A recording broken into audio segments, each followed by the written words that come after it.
I'm Arnold Snyder. I'm going to read an excerpt from my novel, Risk of Ruin. Shortly after crossing the California-Nevada state line, in room 26 of the Starlight Motel on the outskirts of Reno, Bart started to get a handle on just how crazy Stacy was. After lugging their stuff up to the room, he plopped down onto one of the beds and Stacy sat down in the wooden straight-back chair in front of the small desk. "I've got to call Clance," he said. "He'll probably want me over at his place right away. Do you want to come?" "Why'd you get 2 beds?" she asked. "I thought you said you wanted to sleep with me." "I didn't say I wanted to sleep with you. I said I wanted to fuck you. But that doesn't mean I'm going to fuck you." "Yes, you are," she said. "You're a man. When it comes to sex, men adhere to hedonistic utilitarianism." "You want to run that by me again?" "Henry Sidgwick," she said. "He was a 19th century English philosopher. He wrote The Methods of Ethics, 1874. "Philosophy major?" he asked. "No, chemistry, but I've read a lot of philosophy on my own." The quilted bedspread he was lying on had cigarette burns along one side. He touched one of the indented black holes. It felt like hard plastic. "How old did you say you were?" he asked. 19. "You don't look 19. You're a smart girl. What the hell were you doing working in a strip joint?" "I needed the money." "For school? I always thought that was a joke. Every stripper says she's putting herself through college, when most of them are just putting themselves through a kilo of coke." "I needed the money to get out of the Bay Area," she said. "Where were you going to school?" "Stanford." "That's not cheap." "I'm on a full scholarship." "Are you going back?" "Not right away. Can I touch your beard?" "What?" "It looks so soft." She reached her hand up slowly, giving him ample time to move or protest, but he didn't. When her hand was inches from his face, he closed his eyes, then felt a light brush of her fingertips. "Oh," she said, "I wish I could grow a beard." He opened his eyes and felt his face break into a smile. Who was this girl, and why the hell was she with him? "What are you running from?" he said. She thought for a moment, then said, "Stupid people." "Then you're going to love Reno, the armpit of the Southwest." "I wasn't running to Reno. I was running to you." How long could this go on? "I don't know what kind of fantasies you've built up, Stacy, but it ain't me, babe.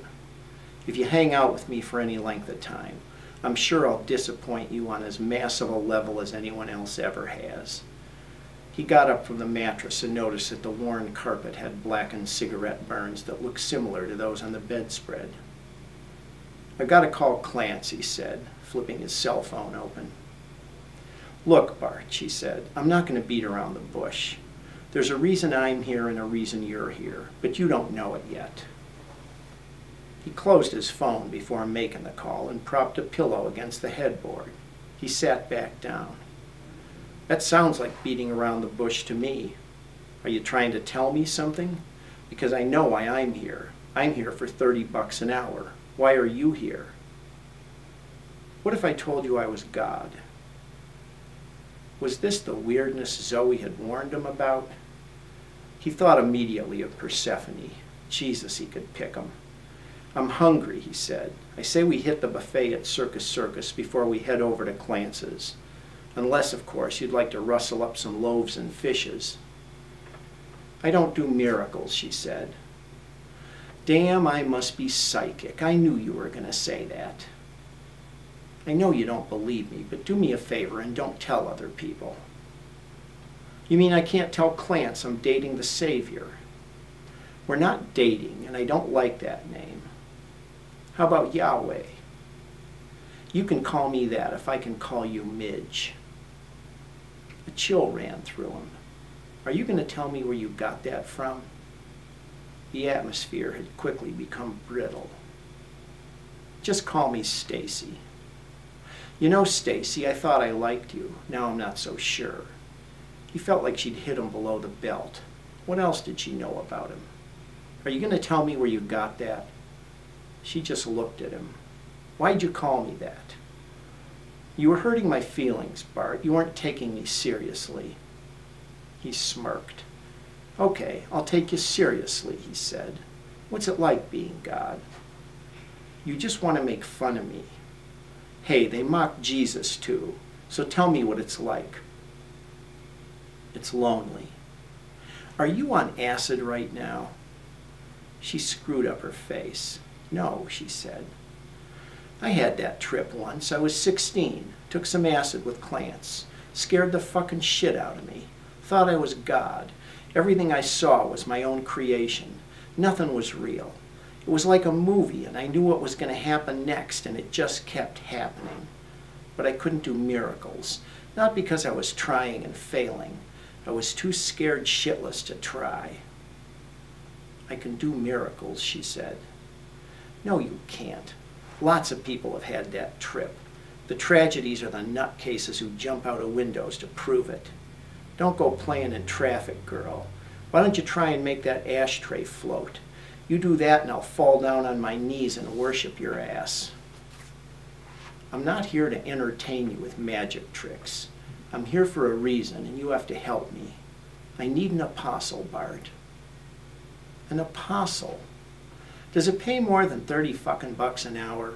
Tell me where you learned my nickname and cut the God bullshit. I'm hungry, she said. Let's go eat. We'll talk later. Well, until I see that ashtray doing loop-de-loops, I don't want to hear any more God crap. And you are going to tell me where you heard my nickname, or you can get your own fucking room and get the fuck out of my life. I don't need some punk-ass brat getting in my face with midge, midge, midge, midge, midge. I ever hear that word come out of your yap again, you'll need a fucking miracle to get your teeth back in your mouth. Is that understood, Savior? I'm sorry, she said. Can it? You're on thin fucking ice. She put her hand on his arm very lightly. I know you'd never hurt me, she said. He fixed his eyes on hers and knew she did know that. But he said, you don't know shit, Stacy. God, my ass. Get your fucking coat on.